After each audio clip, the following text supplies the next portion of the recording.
Assalamualaikum dan selamat sejahtera, anda bersama saya Nabilah, Khaleeda dan ini Niaga AWANI.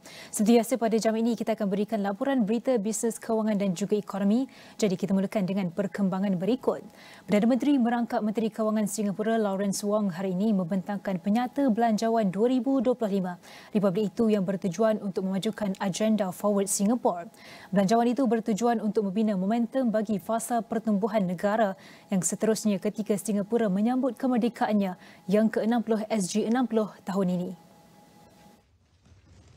Wong membentangkan belanjawan pertamanya sebagai Perdana Menteri, mengumumkan pelbagai insentif untuk menangani tekanan kos, memajukan pertumbuhan, melekatkan pekerja, membina bandar mampan, memupuk masyarakat penyayang dan inklusif dan menyatukan rakyat Singapura. Bertemakan maju bersama untuk masa depan yang lebih baik. Wong berkata untuk menangani tekanan kos, kerajaan akan antara lain memberikan voucher sebanyak $800 Singapura kepada setiap isi rumah Singapura dan rebat sehingga $760 Singapura untuk membantu isi rumah yang layak menampung perbelanjaan utiliti. Beliau juga mengumumkan pakej SG60 sebagai pengiktirafan terhadap sumbangan rakyat Singapura kepada pembinaan negara, termasuk rebat cukai pendapatan peribadi sebanyak 60% untuk tahun taksiran 2025 dihadkan pada $200 Singapura serta voucher bernilai sehingga $800 Singapura. Sementara itu, rebat cukai pendapatan korporat 50% juga akan diperkenalkan untuk menyediakan sokongan bagi keperluan aliran tunai syarikat ketika mereka terus menyesuaikan diri dengan kos sewa dan buruh yang tinggi. Wong berkata Singapura juga akan memperkenalkan insentif cukai untuk syarikat berpangkalan di negara itu dan pengurus dana yang memilih untuk disenaraikan di Singapura dan mengembangkan aktiviti ekonomi mereka di Republik itu.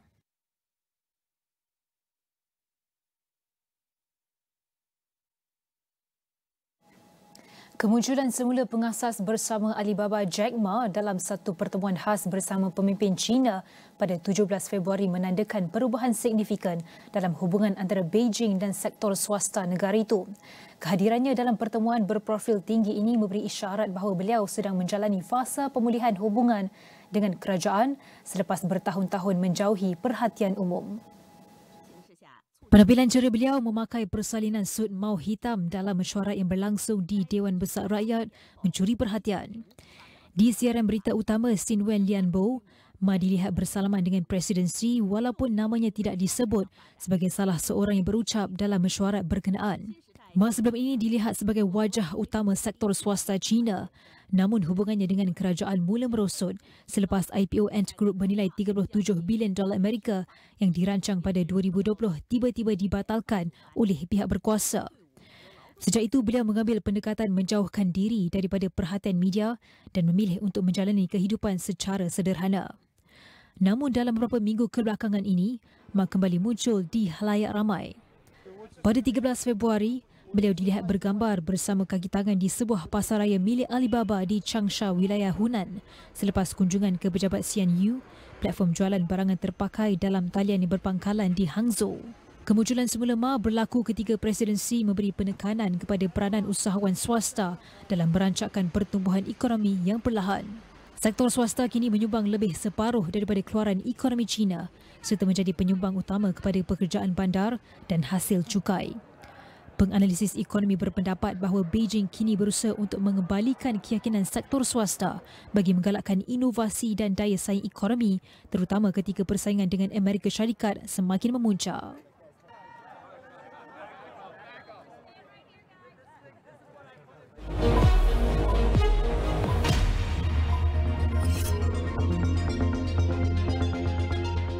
Syarikat telekomunikasi Maxis Berhad mencatatkan peningkatan untung bersih sebanyak 40.7% kepada 1.39 bilion ringgit pada tahun kewangan berakhir 31 Disember 2024 berbanding 993 juta ringgit pada tahun sebelumnya disokong perbelanjaan operasi serta susut nilai lebih rendah.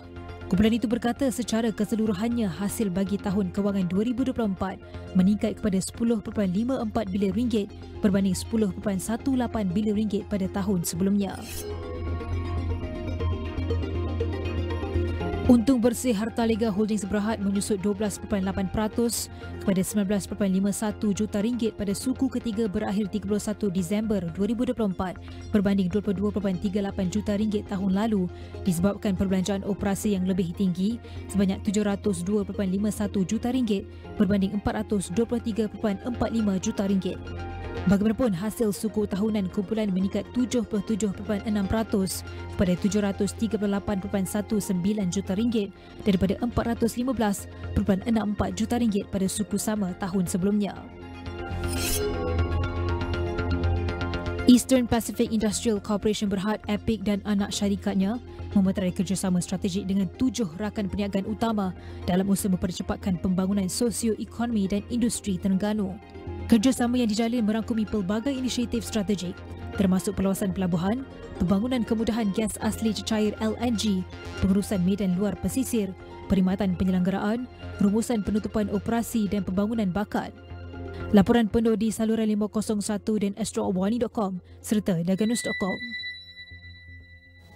Alright, moving on, the Ministry of Economy is set to launch Malaysia's natural gas roadmap in the second or third quarter of this year, aiming to ramp up investments and position natural gas as a long-term pillar of the country's energy mix.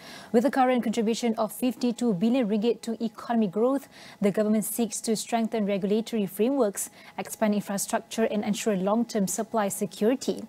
However, industry players face pressing challenges, which are declining domestic reserves, rising costs of LNG imports, and the need for a clear pricing mechanism that balances affordability with investment attractiveness.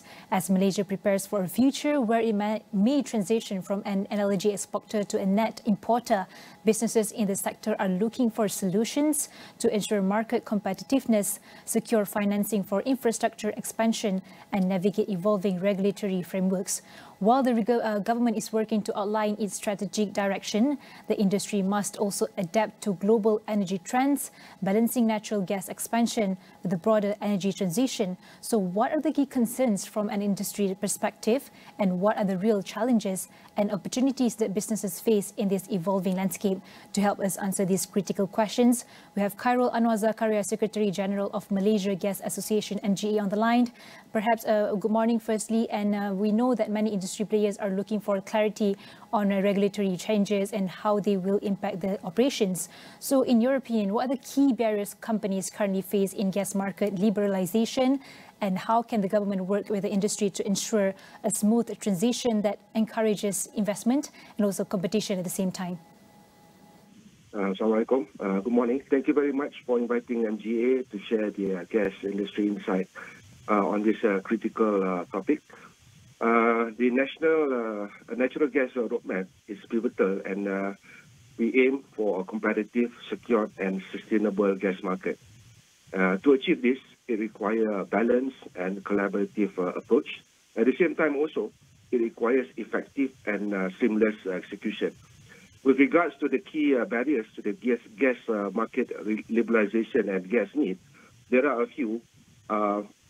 I would probably touch on 4 items. Number one is actually relating to price disparity. I think the Malaysian domestic gas price remains to be lower than the global benchmark, mainly to the current price mechanism that is in place. And this somehow would have impact to the long-term LNG contracts that is required to supplement the domestic supply production. Number two is actually infrastructure gaps. As we move forward, I think we will be relying a lot more on imported energy. For gas, it is going to be in terms of LNG, liquefied natural gas. And for that to happen, we need to have infrastructure ready to receive this imported gas. At the moment, we also require to put in investment to maintain and upgrade the existing infrastructure. And the third one is actually about market participation. I think in Malaysia, the gas market is actually somewhat open with the introduction of third-party access. But currently, there is very limited participation from the players. I think we only have about 17 active shippers in the market, and we would like to see more players coming in. And obviously, to facilitate this more involvement from other players, we probably need to relook at, the current, the market dominance of certain players, and definitely this will be one of the things that will be touched and looked into by the natural gas roadmap.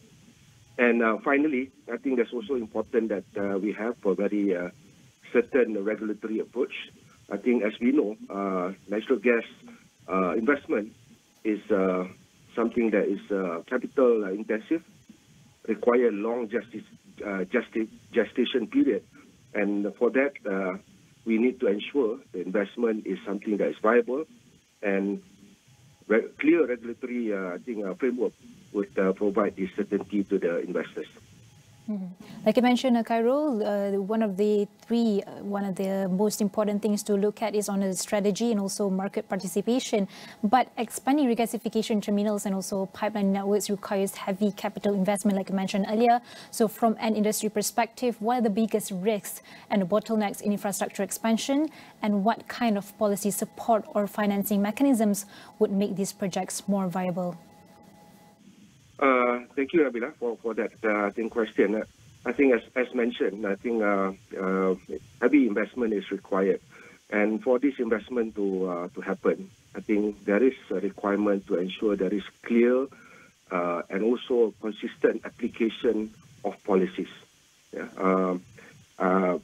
In terms of the investors, they are looking for something that is certain. And by having a policy that is clear, that will help to attract the investment that is required. And besides that, I think as stated in the National Energy Transition Roadmap, gas is expected to play a major role. And for that, I think the industry require some form of incentive from the government. We can see that renewable is getting a lot of limelight, and government has actually stepped in to promote renewable energy by giving a lot of incentive.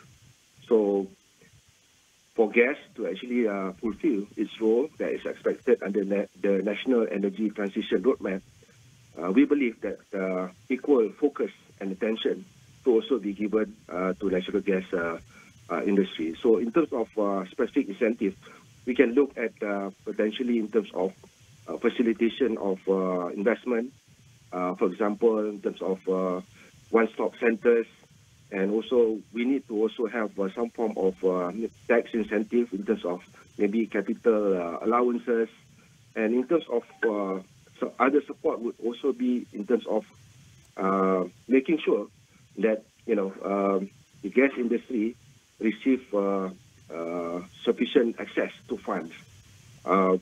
As mentioned, we require a lot of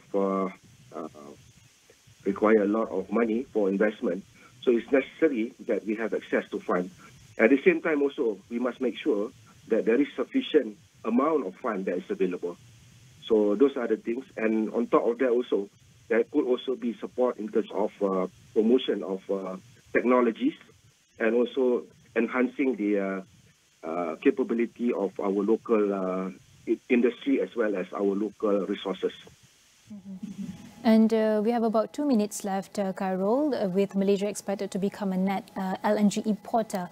Price volatility and cost competitiveness are major concerns for industries reliant on stable gas supply. So how can the industry work with policymakers to develop pricing mechanism that ensures affordability while maintaining investment attractiveness? Earlier you mentioned about the tax incentive or some kind of resources that we need. So in your opinion, how can we maintain the investment attractiveness in the longer term?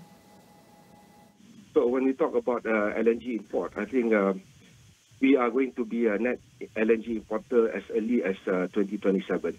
So for that to happen, I think we need to have a lot more infrastructure in terms of regasification terminal. And for us to import LNG, we have to understand that this is a globally traded commodity, and we must make sure that there is sufficient attractive signal for people to actually deliver the LNG to Malaysia.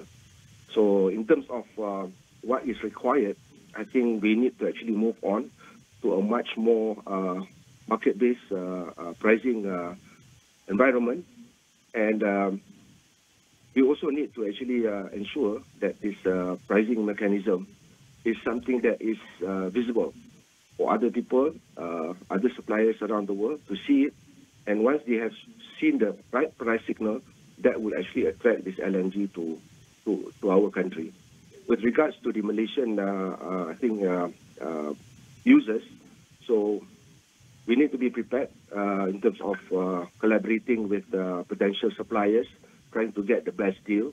And at the same time also, there could be some other tools that can be used. In advanced market, for example, there is hedging tools and other market-based tools to assist the buyers to have a much more stable and also secured LNG price. If I may add one last question, Khairul, while we see that natural gas is positioned as the key component of Malaysia's future energy mix, industries are also under pressure to actually decarbonize. So what are the practical challenges industries face in balancing gas reliance with sustainability goals, and how can the government and industry collaborate to integrate cleaner gas technologies such as carbon capture or hydrogen into long-term planning? Yes, I think decarbonization is one of the, very popular topic these days. And the gas industry is actually doing its part to make the gas cleaner. And that comes in ways such as the carbon capture utilization facilities, CCUS.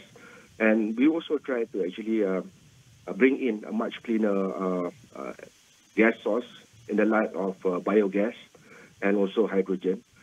We believe that currently there is support from the government in terms of policy, because both natural energy transition roadmap has actually touched on hydrogen and also biogas. In fact, for hydrogen, we also have hydrogen roadmap. So what we need now is actually more detailed execution plan, and for us to actually proceed with the real execution. So in terms of support, I think policy-wise we are good. I think we just need to detail out the action plan and actually execute this so-called action plan effectively. And of course, indeed, we need a holistic approach for a seamless transition towards becoming a net LNG importer. So I'd like to say thank you so much to Khairul Anwar Zakaria, Secretary General of Malaysia Gas Association MGA. And you can find this whole conversation on all of our social media platforms.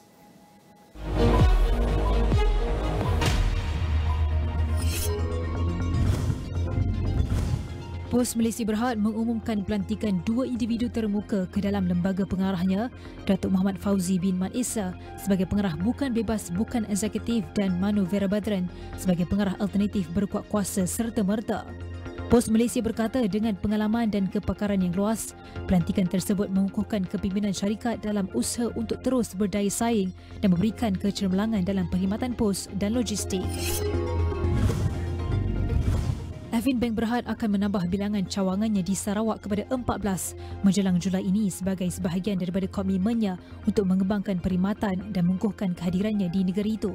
Presiden dan Ketua Pegawai Eksekutif Kumpulan Afin, Datuk Wan Razli Abdullah Wan Ali berkata, ketika ini ia mengendalikan 8 cawangan di Kuching, Sibu, Bintulu dan Miri sebelum membuka 6 cawangan tambahan di lokasi utama di Sarawak.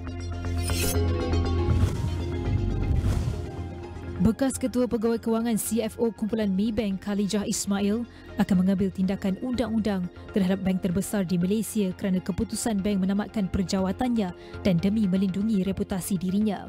Khaleeda yang telah berkhidmat di Maybank lebih 33 tahun berkata dalam satu kenyataan bahawa sementara makluman bank itu di Bursa Malaysia menyatakan pengundurannya adalah hasil siasatan dalaman, beliau mendakwa bahawa ia adalah penamatan.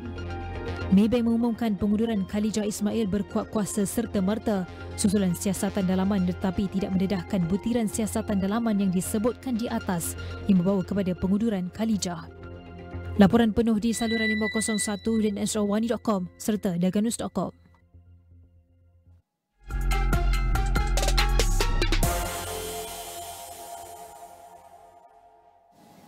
Baik, Malaysia telah menunjukkan perkembangan pesat dalam industri teknologi, menjadikannya salah satu pemain utama di rantau Asia Tenggara. Walaupun Malaysia telah mencapai banyak kemajuan dalam industri teknologi, terdapat beberapa cabaran yang perlu diatasi. Antaranya termasuk kekurangan dana, ketegangan geopolitik dan kekurangan tenaga kerja mahir. Jadi untuk mengupas lebih lanjut perkara ini, kita bersama dengan teknologis Astro Zafri Azmi, Timbalan Presiden Persatuan Pengguna Cyber Malaysia MCCA. Selamat pagi, Assalamualaikum. Mungkin pertama sekali, bagaimana Cik Azrul boleh melihat kedudukan Malaysia dalam lanskap teknologi global pada ketika ini, atau apa yang boleh kongsikan setakat ini, Cik Azrul? Waalaikumsalam, selamat pagi.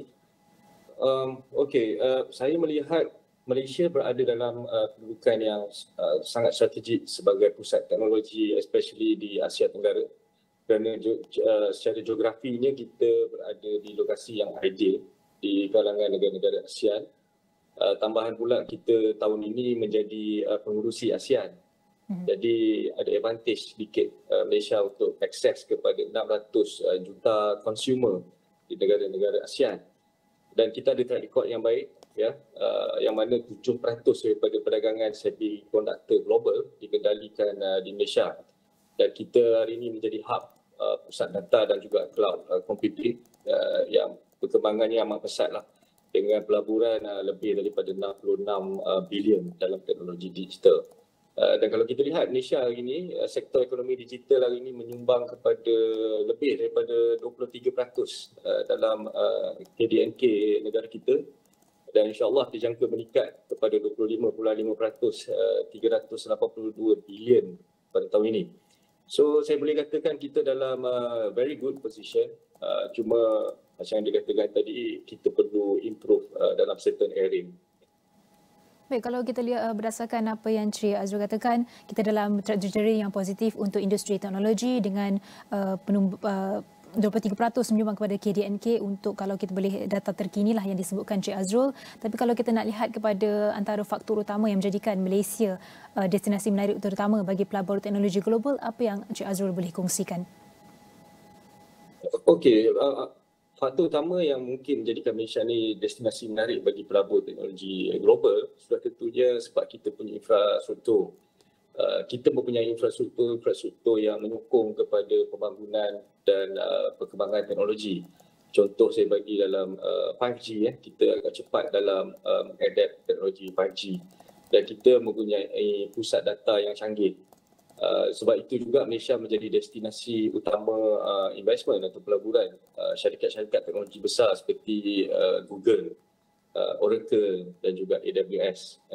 Dan Pulau Pinang satu ketika pernah digelar juga sebagai Silicon Valley of the East, sebab pelaburan besar dalam semiconductor dan juga hari ini AI.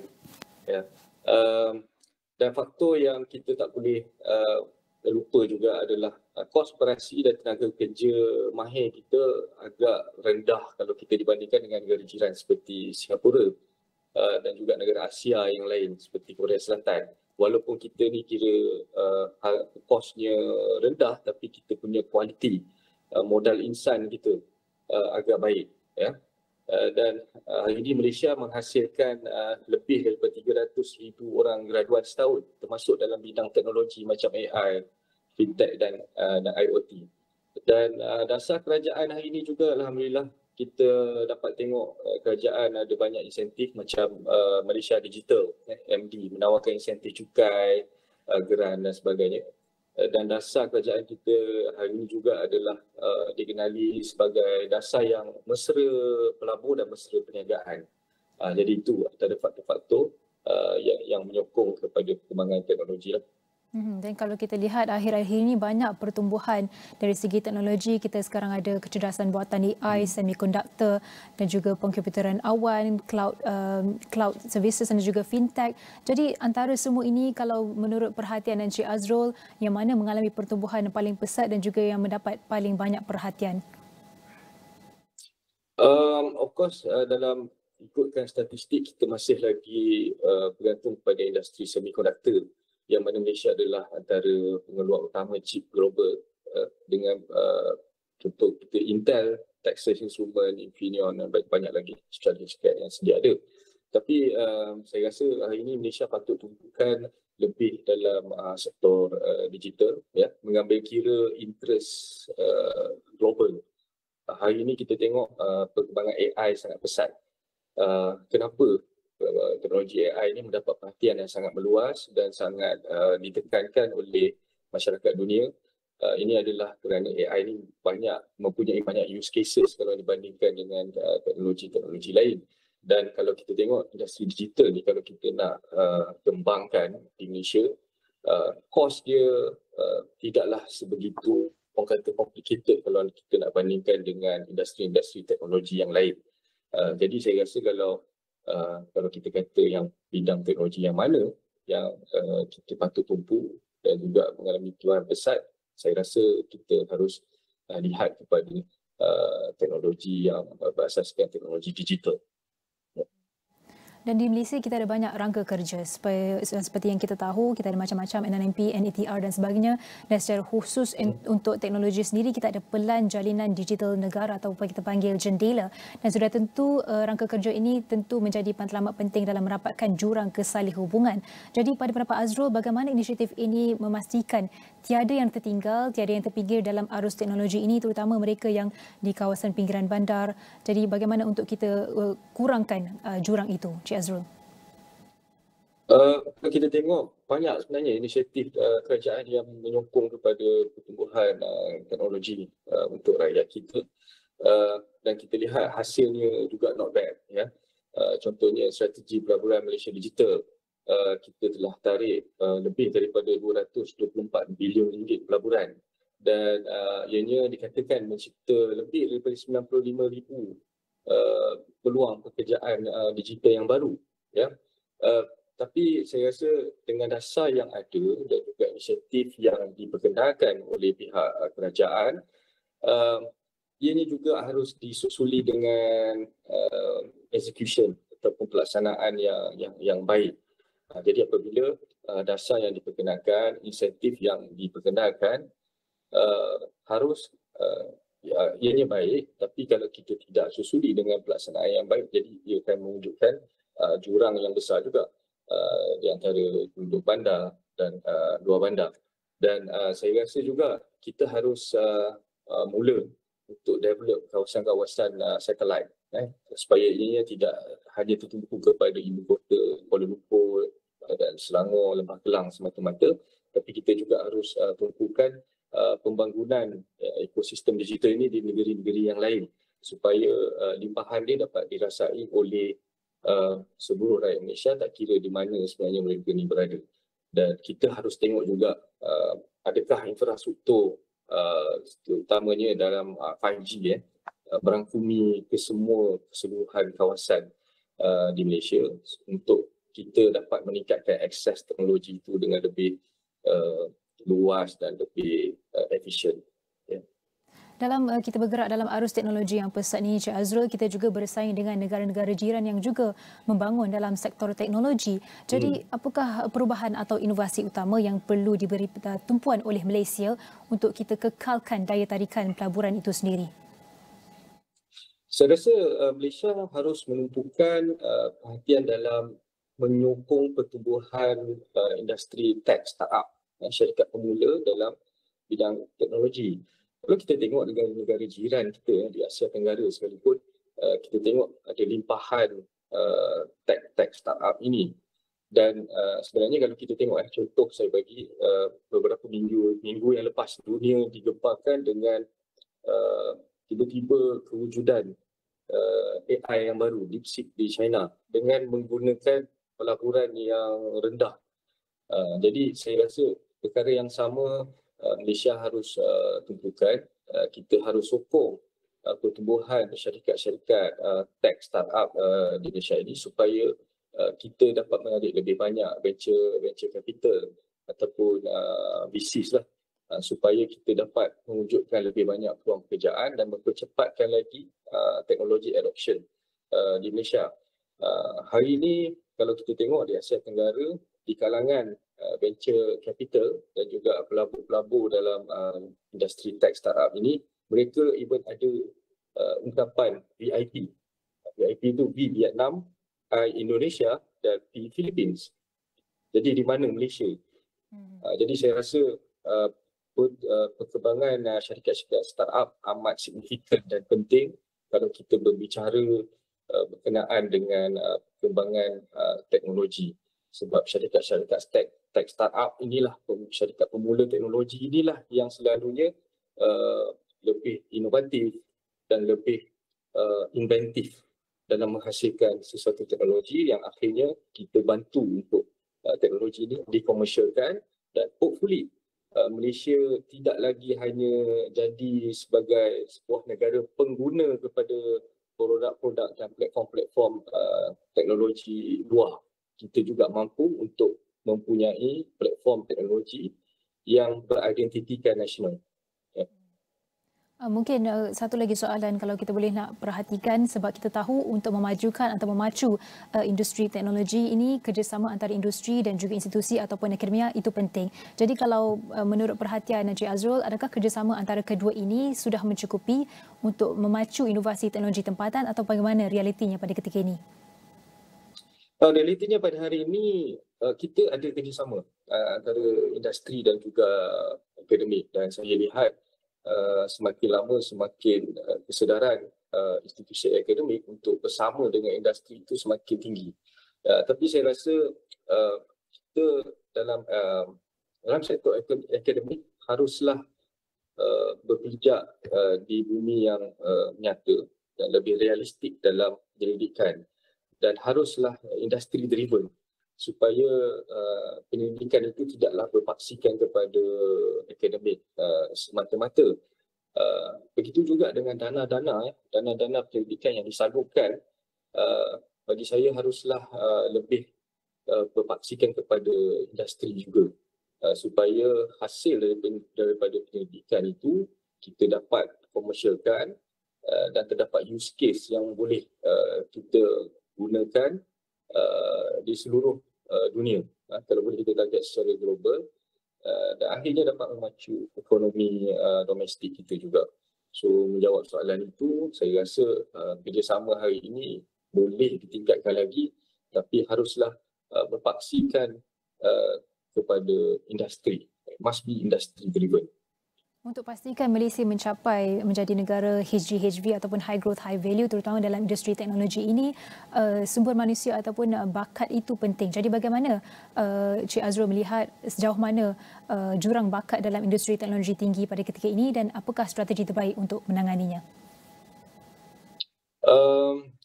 Dia berbalik kepada institusi akademik juga. Kalau kita tengok bakat ataupun talent ini, institusi akademik haruslah sentiasa revise dia punya syllabus supaya syllabus di universiti atau di institusi pengajian tinggi ini lebih realistik kepada industri, ya, berpaksikan kepada industri, dan juga kita tidak ketinggalan dalam menghasilkan graduan-graduan yang baik, ya, terutamanya dalam sektor teknologi. Yang keduanya, saya tengok kita boleh buat satu program atau insentif untuk upskilling dan reskilling tenaga kerja yang sedia ada. Yang mana kita tengok kalau perkembangan teknologi ini amatlah pantas. 2 tahun lepas kita tak pernah dengar pun pasal AI. Kita tak pernah dengar pun kewujudan ChatGPT.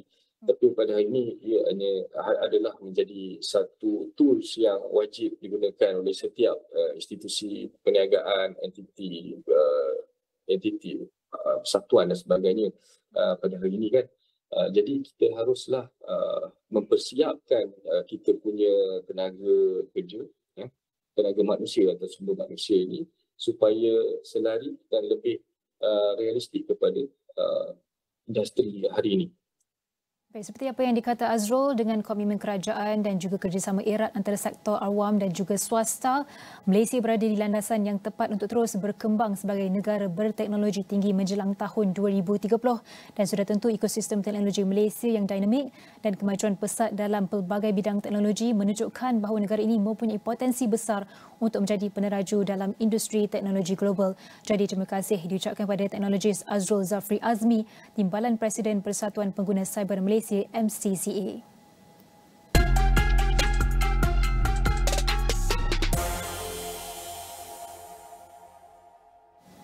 Baik, banyak lagi perkembangan selepas ini bersama rakan setugas Nina Rozman. Jadi kita akan berhenti rehat seketika, kembali selepas ini.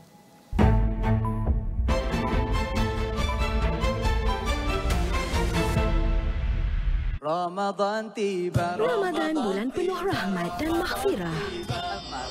Marhaban ya Ramadan. Hiasi sahur anda. Dengarkan alunan bacaan Al-Quran yang menggetarkan jiwa. Bual bicara santai yang membuka minda. Memang Nora ingin hadiahkan ibadah Nora semua kepada arwah bapa Nora masa tu. Yang kita struggle ni, itu adalah istiqomahnya. Nabi ajar, kalau nak minta syurga Firdaus. Drama penuh emosi sebagai panduan dan pengajaran.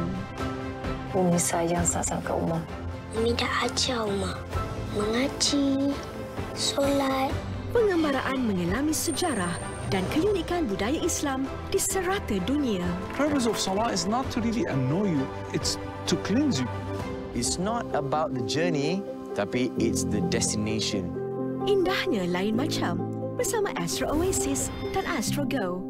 Salam Ramadan Al-Mubarak.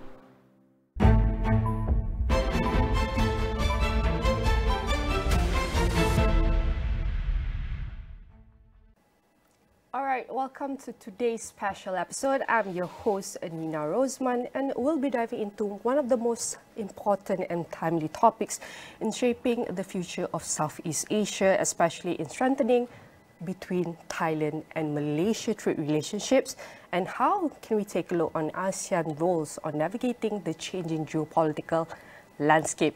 And for this episode, we're going to explore how Thailand and Malaysia can explore or unlock new trade opportunities, overcome trade barriers, and enhance the strategic investment collaboration. And joining me in the studio, and he's at Malaysia right now, a distinguished guest, and I'm honored to welcome Your Excellency Umesh Pandey, the Thailand Trade Representative, who has been at the forefront of fostering trade and economic ties between Thailand and its regional partners. I want to say thank you very much, Umesh, for joining me. It's a pleasure to have you here. Thank you. And talking about the relationship between Thailand and Malaysia, to begin our conversation, let's take a look at the economic ties between Thailand and Malaysia. How far have we come in strengthening the trade relationship between Thailand and Malaysia, and what progress have we made so far? Thank you for the question, and thank you for having me on the show. Truly appreciate it. It's my first official visit to Malaysia in my new position that I got 3 months ago. My Prime Minister was here in December, from December 14 to 16, and had a good meeting with your Prime Minister, where they discussed on exactly what you're talking about, how to strengthen the trade relations. The targets were set. We, as Thai trade representatives, are here. Basically, my job here is to look at ways to follow up on what the two Prime Ministers had agreed on. The target was set at $30 billion by 2027, from 26 odd that we had. So it's a $4 billion increase over the next 18 to 20 months. We have to do it. I think trade relations between Malaysia and Thailand, I always, over the last few days that I've been doing my visits to and meeting people and businessmen, I've been saying, if we want to expand anywhere, Malaysia, the most prosperous neighbor that we have, is the best market to move in. And similarly, for you to move up as well. We have everything that you need, every supply chain, everything that you require is there. Similarly, you have strength in certain areas. We have strength in certain areas. Let's complement each other. And this is what will lead us to a better trade relations between the two, and hopefully reach that $30 billion target even before the 2027 deadline that we have. So hopefully the intention is to work together, make it stronger relations between the two sides. And we know, as you mentioned, that both countries have a deep and long-standing trade relationship. And as you mentioned, this country, Malaysia and Thailand, both have their own unique strength. But there are still areas with untapped potential. Maybe you can share with us what industries or even sectors that are still underutilized, and how can both Thailand and Malaysia unlock these new opportunities? So sectors that are underutilized, you have a strength in the halal industry. You have strength in biotech and agri. We are looking at those areas.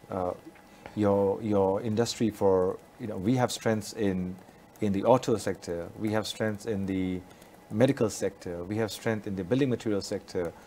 Those are things that you can tap on us. Similarly, your industries are very strong. I met some of your financial sector. You have a very strong financial sector here. I've been pitching more investments from that area as well. So there are things that we both can complement each other. So in a way,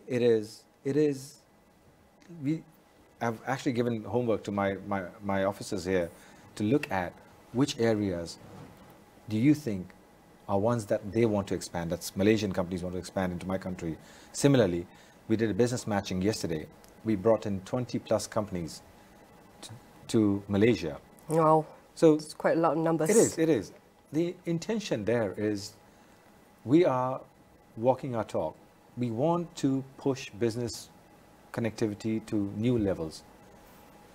Will it go through even if we bring 20, even if 10% of that do some business? I will think myself to be successful, at least for this trip. So, and there'll be more trips on both sides. I'm coming from private sector. If you did my homework, I'm coming from private sector all my life, 25 years of private sector. I believe in delivery. Get things delivered, get it done, show the results, rather than keep it on the shelf or leave it for the future. So you will see results, but give it some time. I'm in this job for 3 months. No, we'll put easy on. There's no pressure. It won't be coming from us, Malaysia, but it will be coming from Thailand. No, it's my own pressure. I want to deliver. Understand? I truly want to deliver. I want to see a greater relation. Economic relation leads to better diplomatic relations, better people-to-people relations. I want to see that. I believe in ASEAN.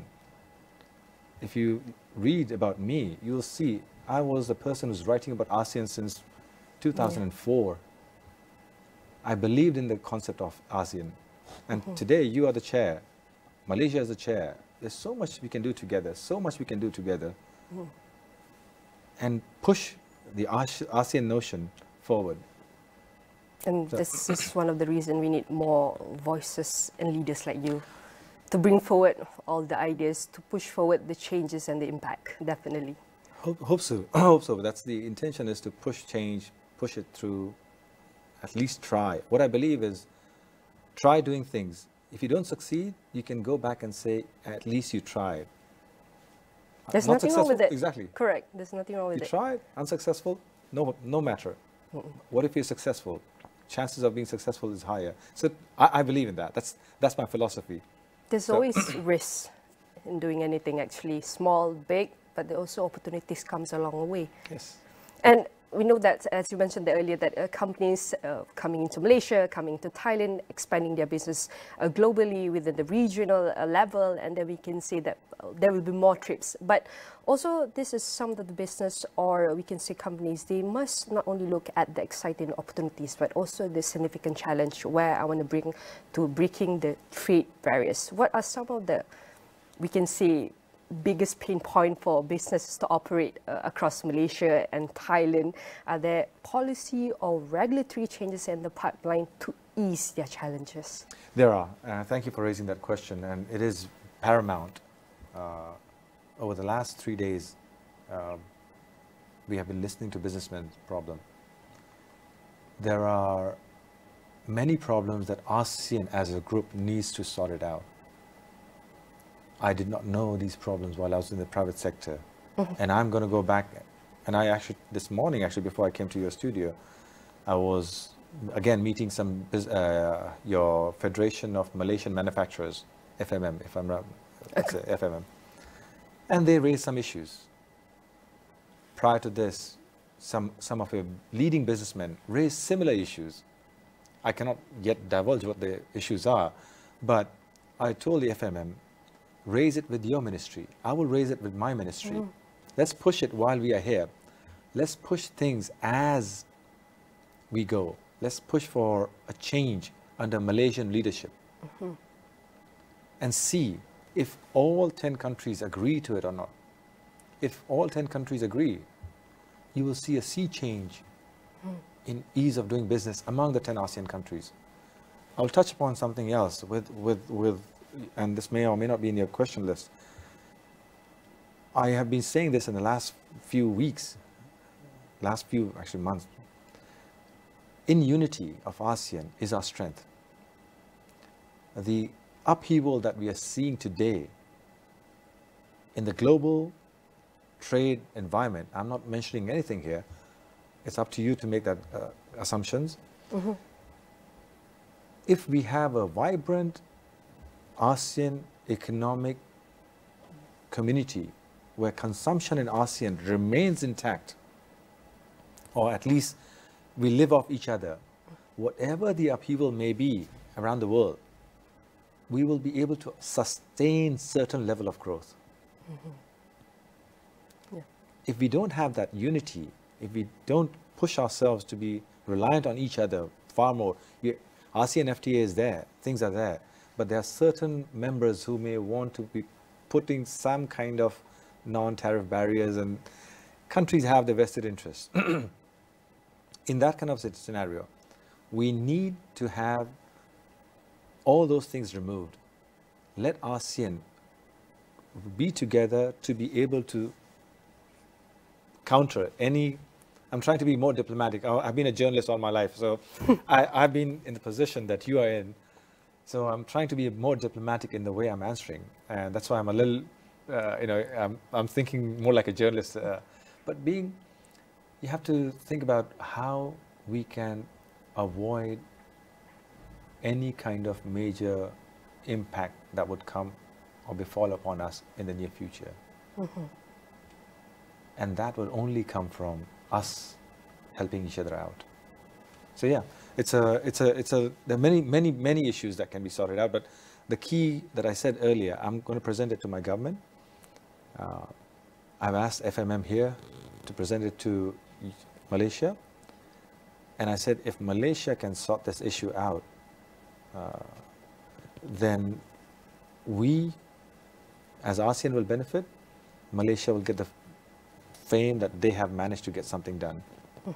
This is a major thing for the business community. So let's work together. And the Malaysia's leadership with Malaysia, and next one is Philippines, I think it'll be easier because business friendly.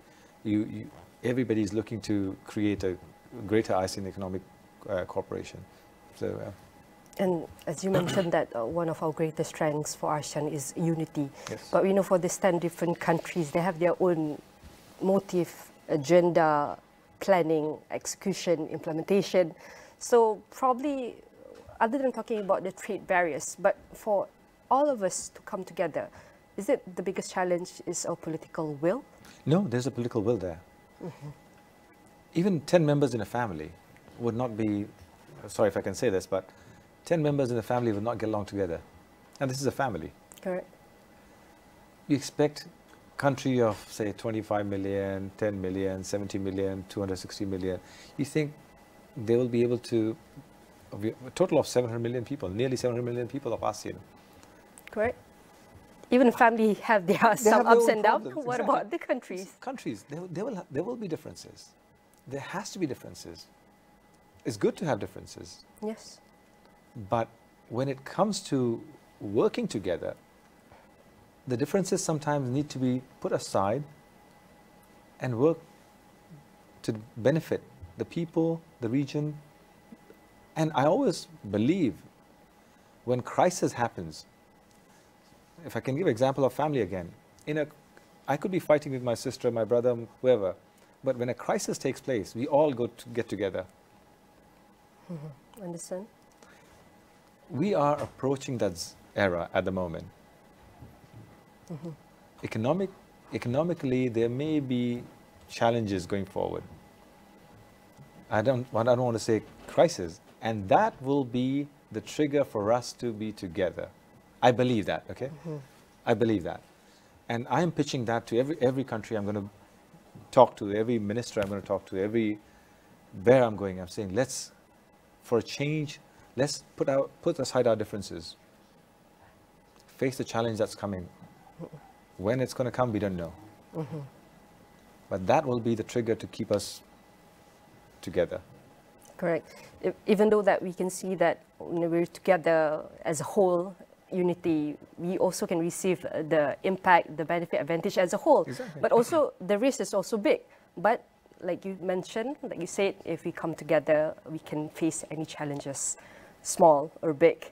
And talking about the moving forward, we want to talk about also the supply chain resilience of Malaysia and Thailand, given that the global disruptions with the new tariff, probably the maybe block AI from Joe Biden's. How can Thailand and Malaysia strengthen the supply chains collaboration to enhance trade security and the efficiency?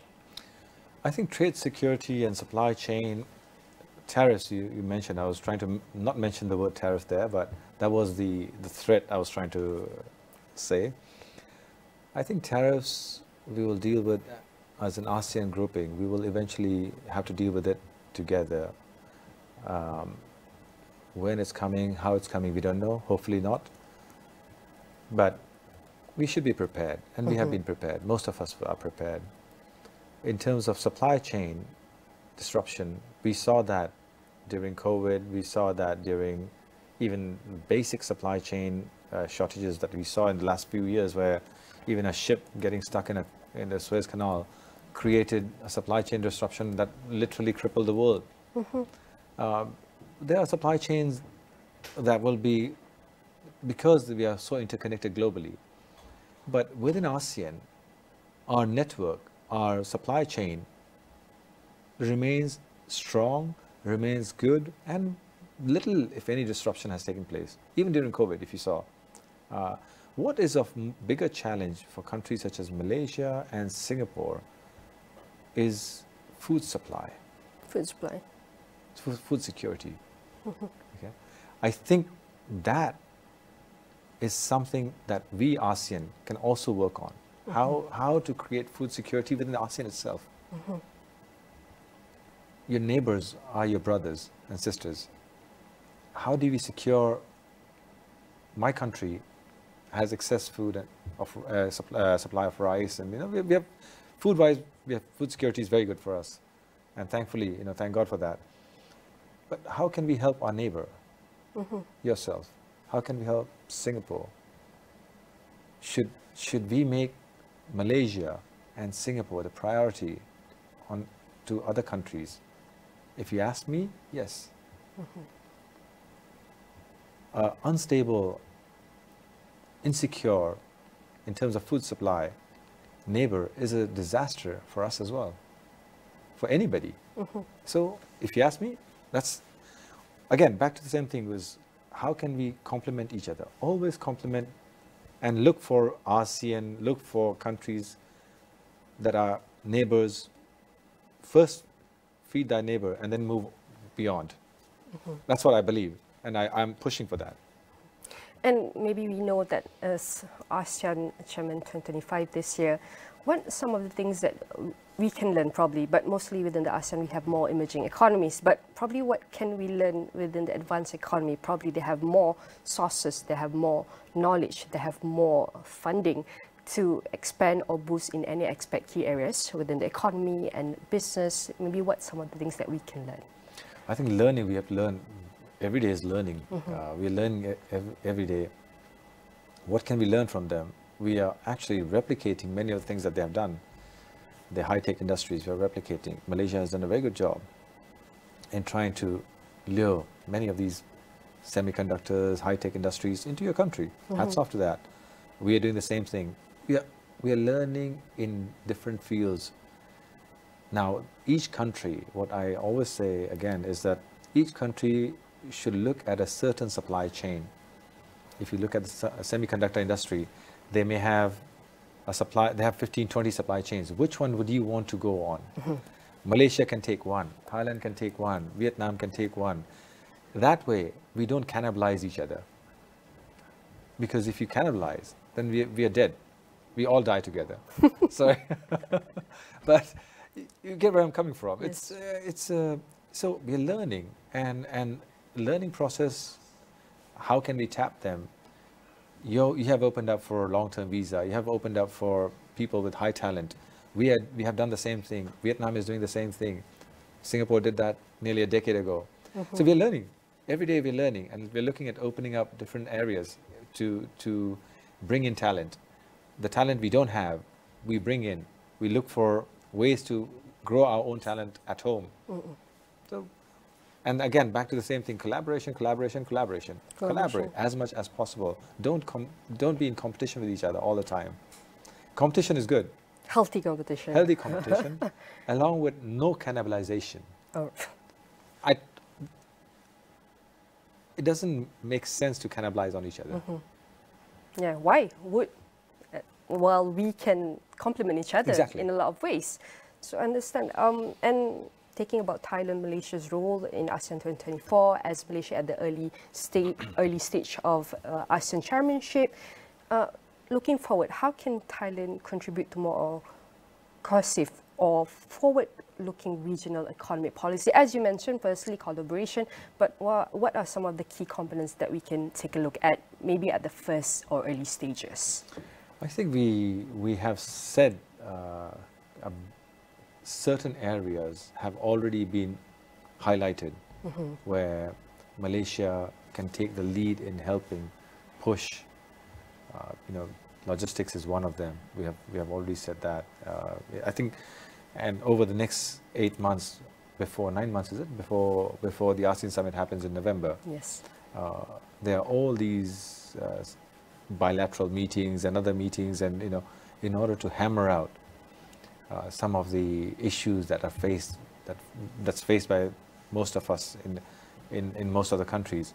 But in terms of Malaysia and Thailand, I think in terms of Malaysia and Thailand, we have been looking. I've been told on many of the issues.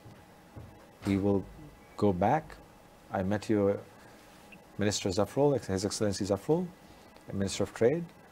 We are, again, if I can say this, private sector. We have what we call joint committee. Joint committee. Joint Trade Commission. JTC. Every time they meet, in the past has been years and years. And I asked His Excellency, I said, Excellency, why does it have to be 5 years, 6 years down the road every time they have the JTC meetings? Why can we not do it 5, 6 months? Or even sooner? And His Excellency says, oh, not a bad idea. So again, pushing forward what would take forever to be done, to be done sooner, and hopefully by the end of this year, before November, that would help propel trade relations between us and the ASEAN as well. So those are things that we are working behind the scene, and hopefully we'll be successful. And probably they say it's only 1 year, ASEAN chairmanship for 2025, but we want to look, the impact goes beyond after this year, 2026 maybe. They say, oh, there are going to be more investors, more trips, more people coming in, contributing to, can we say, probably in all of our industry sector, tech, digital. But after this chairmanship this year, maybe what some of the impacts that probably the people have not seen yet? Ooh, that's a tough one, because what people have not seen, the impacts would be only visible after the deals are done. How do you expect it to be? How do you expect me to be able to answer a question where what deals are not done yet? I think after the summit is done, after all the bilaterals are done, I think the people will eventually come to realize, and what the question is, how visible to the people. If things happen, if economic momentum continues in the region, it will benefit the people. It truly will benefit the people, because earlier the question about tariffs, the global economy is going to go for a tailspin. You and I both know that, and the world knows that it's going to be a tailspin.